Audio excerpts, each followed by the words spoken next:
السلام علیکم ویورز۔ 12ویں قسط کے آغاز میں ارطغرل کو جب پتہ چلتا ہے کہ گندوز زندہ ہے، وہ خوشی سے سب کو بتاتا ہے کہ گندوز زندہ ہے، اس کو کچھ نہیں ہوا، اور ایک سپاہی کو کہتا ہے تم جاودار قبیلے میں جاؤ اور جاندار صاحب کو بتاؤ کہ خواتین پر حملہ ہو گیا ہے۔ اجر حسن کہتا ہے ارطغرل صاحب اگر آپ کی اجازت ہو میں آپ کے ساتھ چلوں۔ ارطغرل کہتا ہے نہیں، تم بازار میں جا کر سب کو بتاؤ جو ہوا ہے۔ دوسری طرف ارطغرل کے سپاہی اور سیمون کے سپاہی لڑ رہے ہوتے ہیں، سامسا اور دوہان کو وہ مار رہے ہوتے ہیں، ابھی مقابلہ جاری ہوتا ہے۔ فلپ تلوار لگنے سے گر جاتا ہے اور سیمون وہاں سے بھاگ جاتا ہے، اور دوسری طرف سے اور سپاہی آ رہے ہوتے ہیں حملہ کرنے کے لیے۔ دوہان سپاہیوں کو کہتا ہے چلو بھائیو بھاگو یہاں سے۔ وہ وہاں سے بھاگنا شروع کر دیتے ہیں، وہ تمام سپاہی بھی ان کا پیچھا کرتے ہیں۔ ارطغرل کے سپاہی آگے آگے ہوتے ہیں اور وہ سپاہی پیچھے ان کے آ رہے ہوتے ہیں۔ اسی طرف سعادتدین کوپیک سیمون سے کہتا ہے کہ سلطان کے جاسوس کو کیسے پتا چلا کہ میں یہاں پہ آ رہا ہوں؟ سیمون کہتا ہے میں پتہ لگا لوں گا۔ سعادتدین کوپیک کہتا ہے یہ رفاقت بہت قیمتی ہے، لیکن تم اپنی غلطیوں کی وجہ سے اسے گنوا دو گے۔ میں نے تمہیں سلطان علاؤدین کے جاسوس کے بارے میں بتایا، لیکن تم ابھی تک اسے بھی نہیں ڈھونڈ سکے۔ سیمون کہتا ہے میں اسے ڈھونڈ لوں گا۔ اگلے سین میں ارطغرل جا رہا ہوتا ہے، وہ پیروں کے نشانوں سے چیک کرتا ہے کہ گھوڑے کے نشان کس طرف ہیں۔ اس کو پتہ چل جاتا ہے کہ گھوڑے کے نشان اس طرف کو جا رہے ہیں۔ دوسری طرف ارطغرل کے سپاہی آگے آگے ہوتے ہیں اور سیمون کے سپاہی نقاب پوش پیچھے پیچھے ان کے آ رہے ہوتے ہیں۔ دوہان کافی زخمی ہو چکا ہوتا ہے، سامسا کے بھی تیر لگ چکے ہوتے ہیں، وہ بھاگ بھاگ کر تھک گئے ہوتے ہیں، لیکن فلپ اور اس کے سپاہی ابھی تک اس کے پیچھے آ رہے ہوتے ہیں۔ اس کے بعد فلپ ایک تیر چلاتا ہے جو کہ سیدھا جا کے دوہان کو لگتا ہے، وہ پہلے سے زخمی ہوتا ہے اور وہ اور زیادہ زخمی ہو جاتا ہے، وہ گر جاتا ہے، اور ارطغرل کے باقی جو سپاہی ہوتے ہیں وہ اس کو اٹھاتے ہیں اور اس کو کہتے ہیں بھاگتے چلو، اگر ہم یہاں رک گئے تو وہ ہم پر حملہ کر دیں گے۔ بعد وہ پھر ایک اور تیر چلاتے ہیں جو کہ دوسرے سپاہی کو لگتا ہے، وہ جا رہے ہوتے ہیں، ان کو نیچے ایک جھاڑی نظر آتی ہے، وہ سارے سپاہی وہاں پہ چھپ جاتے ہیں۔ پیچھے سے سیمون کے سپاہی فلپ سمیت آ رہے ہوتے ہیں، وہ آگے دیکھتے ہیں، ان کو کوئی بھی نظر نہیں آتا، ان کو نہیں پتہ چلتا کہ وہ کہاں گئے ہیں۔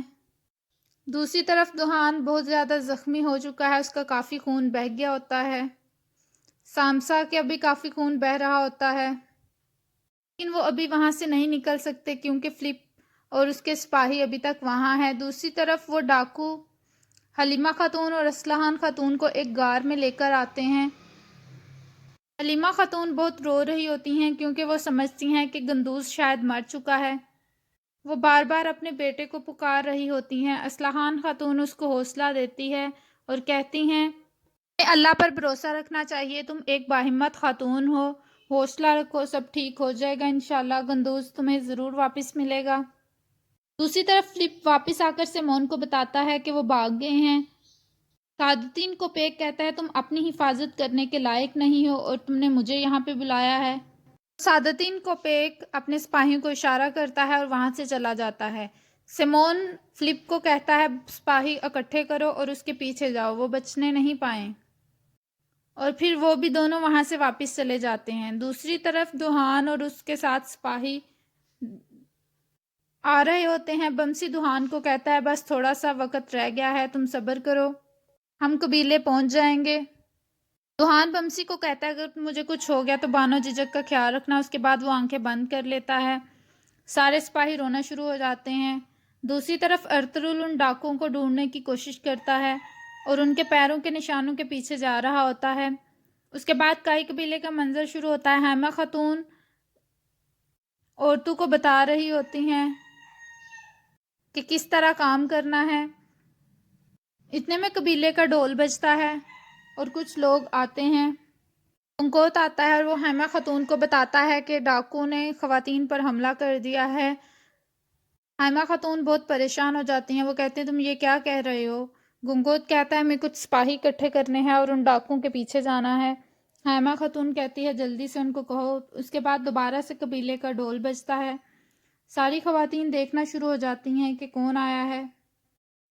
گندوز کو ایک سپاہی اٹھا کر لے کر آ رہا ہوتا ہے۔ تمام خواتین پریشان ہوتی ہیں اور رونا شروع ہو جاتی ہیں۔ حائمہ خاتون بھی جب دیکھتی ہیں تو وہ بہت اونچی آواز میں رونا شروع ہو جاتی ہیں، وہ کافی پریشان ہو جاتی ہیں۔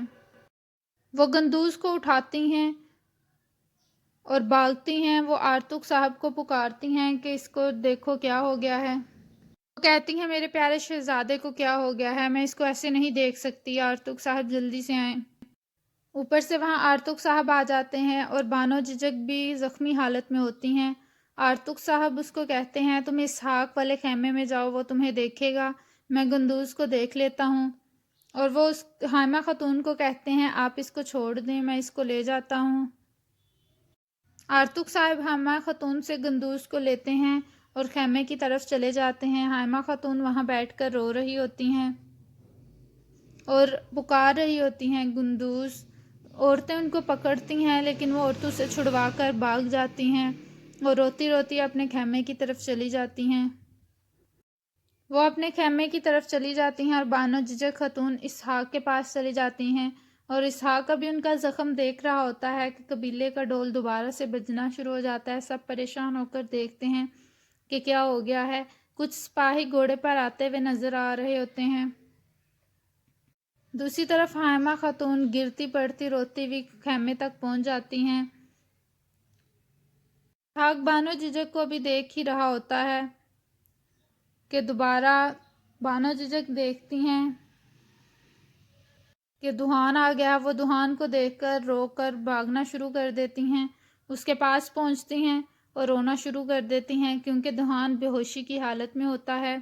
وہ بہت زیادہ زخمی ہوا ہوتا ہے، اس کا خون کافی مقدار میں گر چکا ہوتا ہے۔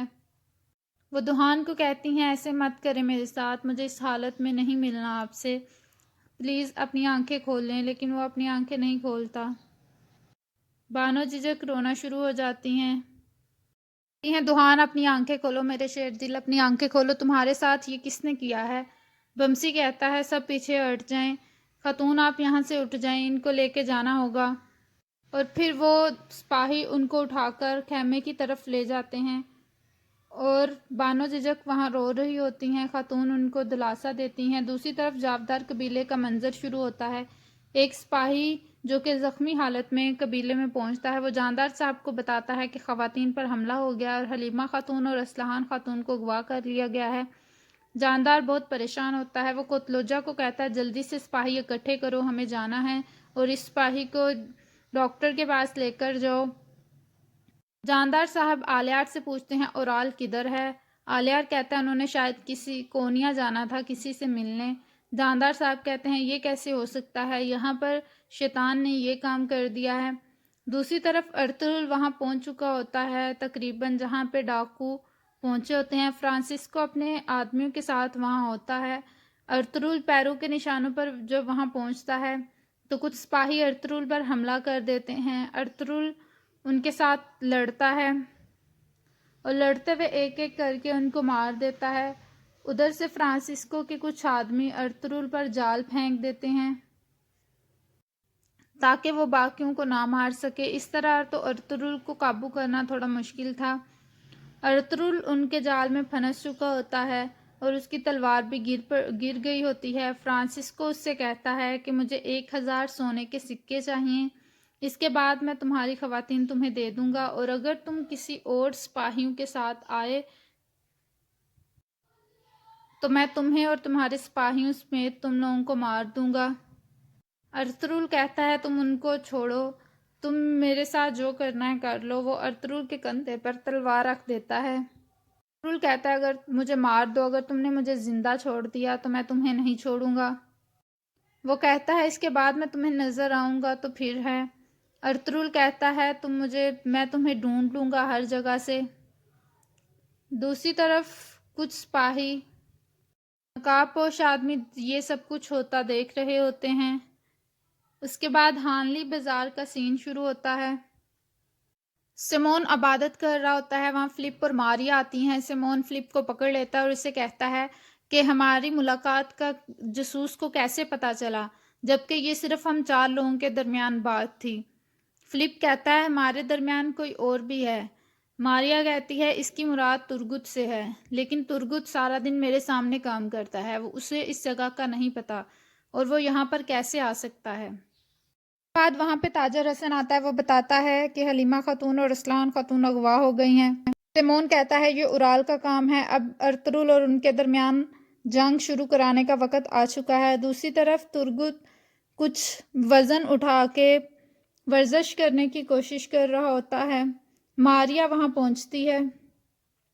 ماریا ترگت کو بتاتی ہے کہ ارطغرل کی بیوی پر حملہ ہوا ہے اور وہ اغوا ہو گئی ہے۔ ترگت بہت پریشان ہوتا ہے، لیکن وہ کوشش کرتا ہے کہ ماریا کو ظاہر نہ ہو۔ اس کے بعد ماریا بتاتی ہے کہ اس کا بچہ بہت زخمی ہے۔ ترگت اور پریشان ہو جاتا ہے، لیکن ماریا پر ظاہر نہیں کرتا۔ دوسری طرف غار کا منظر شروع ہوتا ہے، جہاں پر حلیمہ خاتون اور رسلان خاتون کو اغوا کیا ہوتا ہے۔ حلیمہ خاتون اسے کہتی ہے میں ارطغرل آئے گا اور وہ تمہیں زندہ نہیں چھوڑے گا۔ وہ حلیمہ پر تلوار رکھ دیتا ہے اور اسے کہتا ہے کہ تم چپ رہو ورنہ تمہارے ساتھ اچھا نہیں ہوگا، تمہیں میں ابھی یہاں پہ ہی ختم کر دوں گا۔ بعد ایک سپاہی کہتا ہے ان کو یہاں پہ پکڑو اور ان کو باندھ دو۔ حلیمہ خاتون کہتی ہے تم میرے بچے کے قاتل ہو، میں تمہیں زندہ نہیں چھوڑوں گی۔ حلیمہ کہتی ہے میں قسم کھاتی ہوں اگر میں یہاں سے بچ گئی تو میں تمہیں زندہ نہیں چھوڑوں گی، تم مجھے بتا دو میرا بیٹا زندہ ہے یا نہیں ہے۔ فرانسس کو اس کو گرا دیتا ہے اور اپنے سپاہیوں کو کہتا ہے ان کو باندھ دو۔ یہاں پر اس قسط کا اختتام ہوتا ہے۔ لائک کریے گا، کمنٹ کر کے بتائے گا کیسی لگی ایپیسوڈ۔